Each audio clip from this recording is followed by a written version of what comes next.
लेकिन सबसे पहले आप प्रधानमंत्री मोदी के काफिले की आज की ये बिल्कुल नई तस्वीरें देखिए, जिसमें अब सिर्फ 2 गाड़ियां रह गई हैं।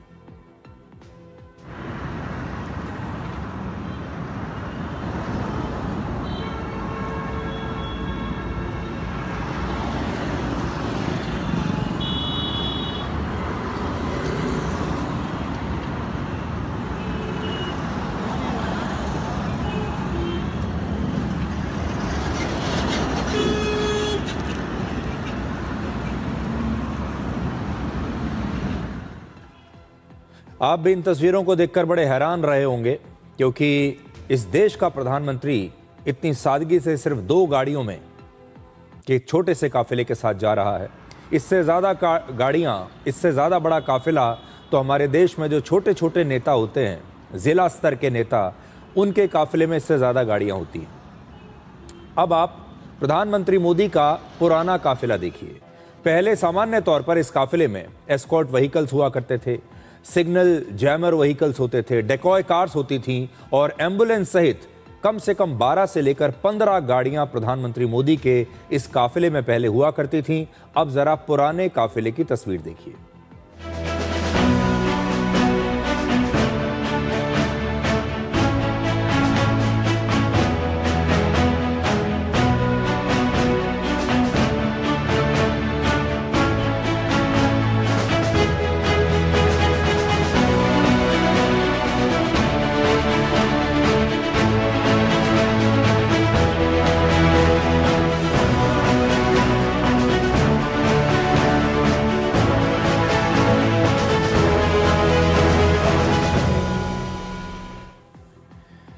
लेकिन अब प्रधानमंत्री मोदी ने एसपीजी यानी स्पेशल प्रोटेक्शन ग्रुप को अपने काफिले में गाड़ियों की संख्या कम करने के लिए कहा है। प्रधानमंत्री मोदी ने कहा है कि उनके काफिले में अब इलेक्ट्रिक व्हीकल्स को भी शामिल किया जाए, जिससे ईंधन की बचत की जा सके। हालांकि इसके लिए नई गाड़ियां नहीं खरीदी जाएंगी।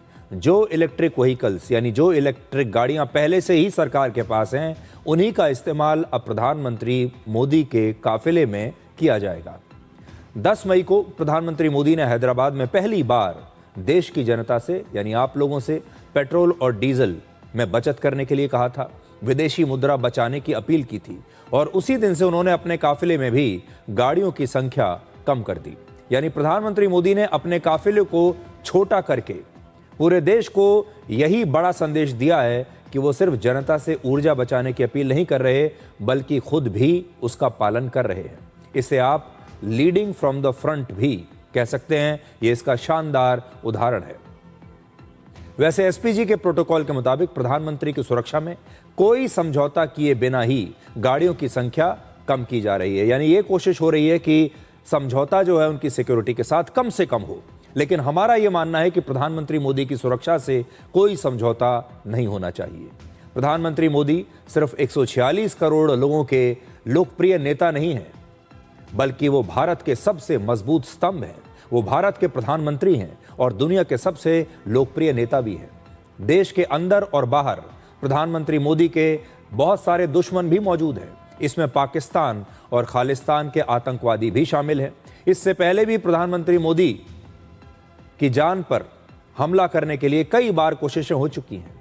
ऐसे में उनकी सुरक्षा सर्वोच्च प्राथमिकता होनी चाहिए। वो संदेश देना चाहते हैं, ये तो अच्छी बात है, उन्होंने संदेश दे भी दिया, लेकिन ये संदेश उनकी सुरक्षा के साथ समझौता करके नहीं जाना चाहिए। हमारे देश के लोग प्रधानमंत्री मोदी की बातों का बहुत सम्मान करते हैं और उनकी एक अपील जन आंदोलन बन जाती है। और इस बार भी भारत के लोग प्रधानमंत्री मोदी की इस अपील को स्वीकार कर रहे हैं। भारत के लोग ऊर्जा की बचत करेंगे, विदेशी सामानों की खरीद कम करेंगे और 1 साल के लिए अपनी जरूरी विदेशी यात्राएं भी टाल रहे हैं। लेकिन प्रधानमंत्री मोदी की सुरक्षा और सम्मान से किसी भी प्रकार का समझौता नहीं होना चाहिए। असल में अगर आप दुनिया के किसी भी बड़े देश के राष्ट्राध्यक्ष को देखें तो इससे छोटा काफिला आपको किसी का नहीं मिलेगा। भारत दुनिया का शायद अकेला इतना बड़ा देश है जिसके प्रधानमंत्री आज सिर्फ 2 गाड़ियों के काफिले में चल रहे थे, जैसा कि मैंने आपको अभी तस्वीर में दिखाया। और वो भी एक ऐसा देश जहां के प्रधानमंत्री को बहुत ज्यादा उनकी जान को हमेशा खतरा रहता है। लगातार धमकियां मिलती हैं और वो आतंकवादियों के निशाने पर हर समय बने रहते हैं। ऐसे में दुनिया के सबसे बड़े लोकतंत्र के प्रधानमंत्री को इस प्रकार से सिर्फ 2 गाड़ियों के काफिले में जाता देखना भारत के लोगों के लिए भी बड़ा विचित्र है और दुनिया भर के लिए भी ये एक बड़ी विचित्र सी तस्वीर है।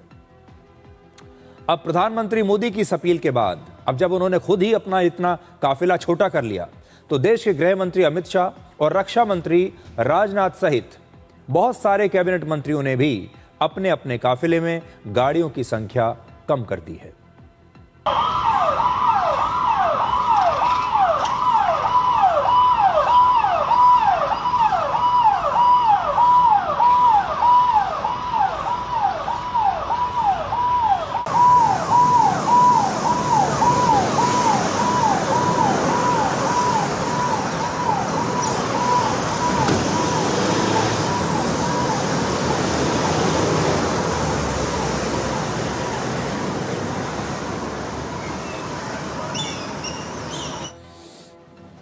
और प्रधानमंत्री मोदी की इस अपील के बाद अब भारत में सबसे बड़े बचत अभियान की शुरुआत हो चुकी है। उत्तर प्रदेश, मध्य प्रदेश, गुजरात, दिल्ली और बिहार सहित ज्यादातर बीजेपी शासित राज्यों के मुख्यमंत्रियों ने अपने अपने काफिले में गाड़ियों की संख्या कम से कम 50% तक कम करने के आदेश दिए हैं। मंत्रियों और बड़े सरकारी अधिकारियों के काफिले में भी गाड़ियों की संख्या अब कम की जा रही है। इसके अलावा अलग अलग राज्यों में सरकारी और प्राइवेट दफ्तरों में वर्क फ्रॉम होम को बढ़ावा दिया जा रहा है। ऑनलाइन मीटिंग्स करने के लिए और हफ्ते में एक दिन नो व्हीकल डे मनाने के लिए अपील की जा रही है, कोशिशें की जा रही हैं। उत्तर प्रदेश में ट्रैफिक जैम कम करने और ईंधन की खपत घटाने के लिए ऑफिस के कामकाज का समय भी अब बदला जा सकता है। यहां पर सभी मंत्रियों को हफ्ते में एक दिन पब्लिक ट्रांसपोर्ट में सफर करने के लिए कहा गया है। अगले 6 महीनों तक मंत्रियों और बड़े सरकारी अधिकारियों से विदेश यात्रा नहीं करने की अपील भी की गई है। यह सब उत्तर प्रदेश में हो रहा है। इसके साथ ही ऑफिस में एयर कंडीशनर्स का तापमान 24 से 26 डिग्री सेल्सियस के बीच रखने के लिए कहा गया है। और गुजरात के गृह मंत्री हर्ष संघवी ने अपना अमेरिका का दौरा भी रद्द कर दिया है, क्योंकि प्रधानमंत्री मोदी ने कहा है अभी लोगों से कि वो जब तक बहुत जरूरी ना हो तब तक वो विदेश न जाए। और अब धीरे धीरे अगर आप देखेंगे, बड़े बड़े सरकारी अधिकारी जो हैं, सांसद, मंत्री, बहुत सारे लोग अब आपको इस प्रकार से साइकिलों पर चलते हुए नजर आएंगे। जो गाड़ियों के बड़े बड़े काफिले में लोग चलते थे, उन्होंने अब अपने काफिले बहुत कम कर दिए हैं, छोटे कर दिए हैं। और आने वाले दिनों में देखिए, अभी ये सिर्फ अपील के तौर पर चल रहा है। प्रधानमंत्री मोदी ने एक अपील की है और लोग स्वेच्छा से इसे फॉलो कर रहे हैं।